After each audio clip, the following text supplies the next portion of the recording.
So speaking of children, we have more news out of Disney this week. Disney just loves to keep the good news rolling, likes to destroy all the things we love in comics, and apparently likes to indoctrinate just everything you children. love in general. Yeah.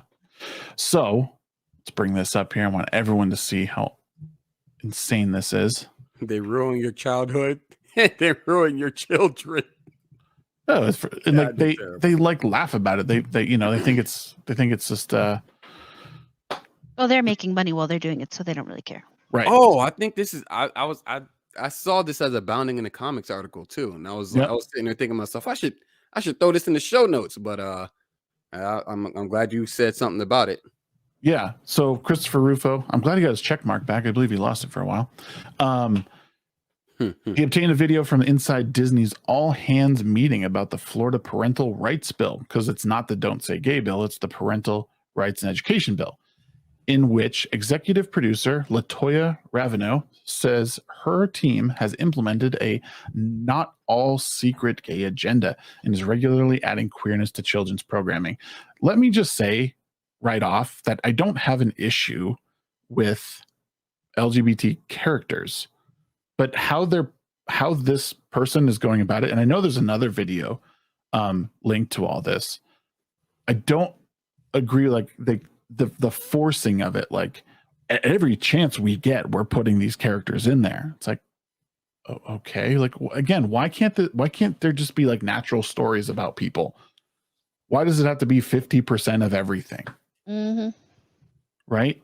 I would say I definitely I disagree with the way that they're handling this, and I also disagree with the way that they portray the characters. In that every LGBT every LGBT character that they I guess put out or whatever, that's what they make the character about. It's like they don't make the character, like you look at Peter Parker, regardless of him being a total pussy hound.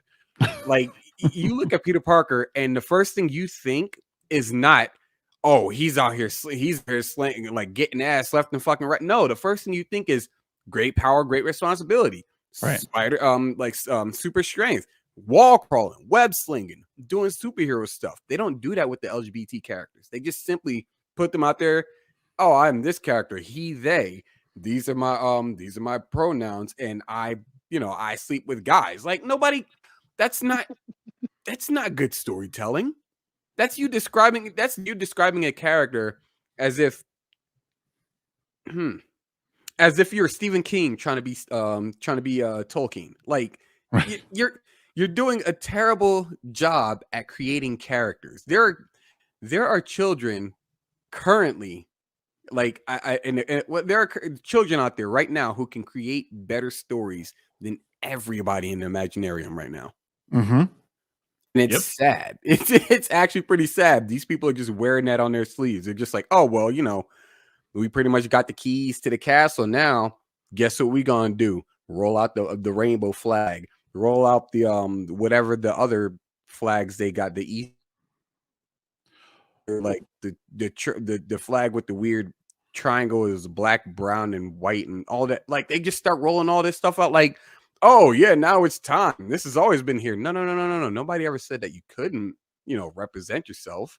No one ever said that you couldn't see aspects of characters, like from within these characters in yourself as well. They're simply saying, stop making it about you. It's not about you. It's about telling good stories, creating good characters. What are y'all doing?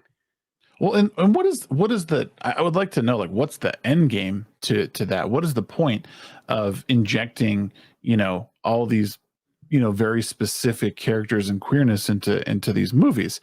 Because and that's the thing, is like, if that is the case, it's diabolical. It's like, maybe that word's too strong, but it's certainly like wrong. No, it's diabolical because they played the long game. It's something Eric July has mentioned. They played the long game. While one side of the aisle was saying, you keep it out, this, that, and the other side was saying, no, it's fine. We can have a little bit here and there, this, that, and the other. And once they start to win the favors, that's when they end up in a situation like Canada. Like, what was that guy's? What's the guy's name? Justin Trudeau. Like, Yeah. Like everybody picked Justin Trudeau off of popularity. Now the motherfucker don't want to let go of that power, even though like pretty much all the candidates just saying, Doug, you are in the wrong in this. And he almost lost the popular vote last time. He was like, nah, we ain't about to have another one. From what I understand, he did actually win the popular vote, but I don't know exactly how the rules there work. You said he won? He lost the popular vote. Okay. So he lost the popular vote. Yeah, they must have a similar system. I'm not totally familiar with Canada's political system or electoral system. Yeah, democracy sucks anyway. Whatever. Certainly not a very smart way to go about it, because then you get like him. Oh shit! Should I not say that word? Nah. Well, it's not the first time it's been used on this stream. So you're talking about the word right? That one, yeah. Yep. Okay. In relation to Justin Trudeau, the yes, the man who is mentally slow. Right. He can't really call people who are. I don't know. Maybe because maybe it's okay because he actually is. I don't know.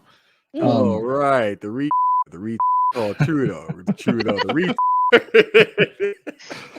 Well, luckily we're not monetized anyway, so I guess it doesn't really matter at the end of the day. That's pretty much why I have no problem going on the tear. Right. But yeah. So I'm not going to play this video because it just makes me mad. But you guys are welcome to go check it out yourself. I didn't throw the links in the show notes, but I will for when we clip everything up. It's just evil. Messing with kids at such a young age is just not. It's not right. Like I'll be kind about it. It's not right. The parents are responsible for talking to their kids about stuff like this. Again, I don't have a problem with these characters existing, but you don't need, like, it doesn't need to be talked about constantly. Like there's not a bunch of, we're not blatantly going about illustrating how straight people are. It's just, I don't know. And there's no reason to, there's no reason to identify the LGBT people of these things, because it's just unnatural. These people don't go doing that in real life. I mean, I guess they do to an extent with their massive amounts of parades, but like, you know what I mean? Like, it's not like you meet someone and they're like, "Oh, by the way, I'm gay." If you didn't know, it's like no one does it. They just live because they realize they're person. They're not that. Yeah, it's something that you don't really care for. That's something that if you're having a conversation with somebody, or if you're building up a friendship, that's not something that's not something you normally find out about during the first encounter. Right.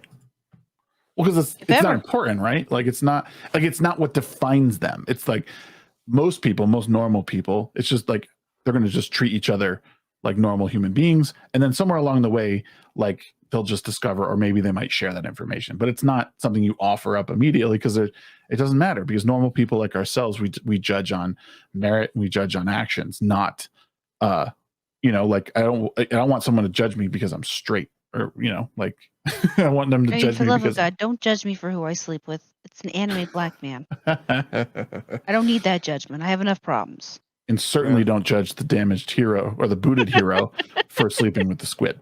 So see, yeah, I mean, we have our own issues. Who I sleep with doesn't make me who I am. Mm-hmm.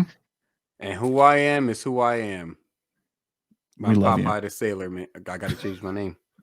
There you go. Yeah, it's just, this stuff just makes me mad. And the fact that Disney's at the center of a lot of this stuff, and they were at the center of another tweet that, and I didn't pull it up, but they're talking about how they don't stand with the Florida governor for his stance on LGBT, the Don't Say Gay bill. So not only did they misrepresent the bill, but they also are okay with they're okay with adults talking with 5 to 8 year olds about sexuality and gender and pronouns and transness. It's not for them to do. No, it's not for them to do. It's weird that they're standing behind it. The thing that kind of gets me when it comes to like talking with these people, I guess these individuals, these weirdos on Twitter, and you should never really talk with these weirdos on Twitter, just mock and shame them. But nonetheless, like the thing that always gets me with these individuals is when you mention something like, oh, well, that's not a conversation you should be having with someone who's who can barely write their name cohesively. Like they sit there and they go, well, they'll say something to the degree of, well, I don't understand why it's an issue that I cannot talk about my sexuality with my children. By the way, not your children. Those are someone else's children. You're just, Right. the appointed tutor. That's all you are. You teach. That is your job. You have a service.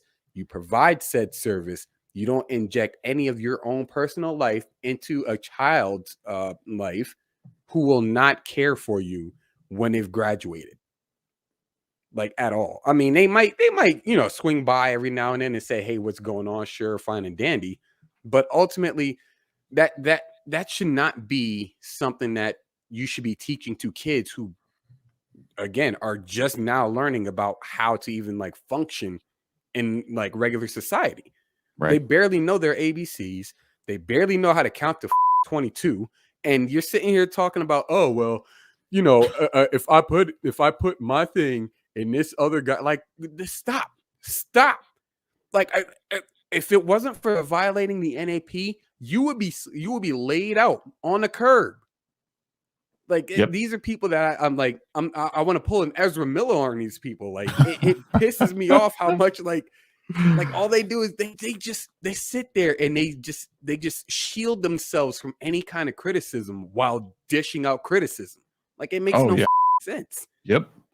Yeah. That's the most insane part, right? Though, like what you just said, they shield themselves from criticism while dishing it out like relentlessly. And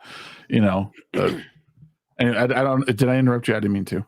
No, I was just simply going to say, like, they are. It's one of my favorite analogies that Eric uses when he says they'll get in the ring with you, loaded gloves, paid the ref, paid off the bailiff, paid off the audience. So pretty much everybody there is in that person's corner, and you're still going to sit there and try to fight honorably. I personally won't fight honorably. I'll look at you and be like, oh, well, you're a idiot, and I'll just shame you. It doesn't bother me in the least. I might look bad in the end, but I mean, so do you. Who's really winning here? I mean, who's losing here?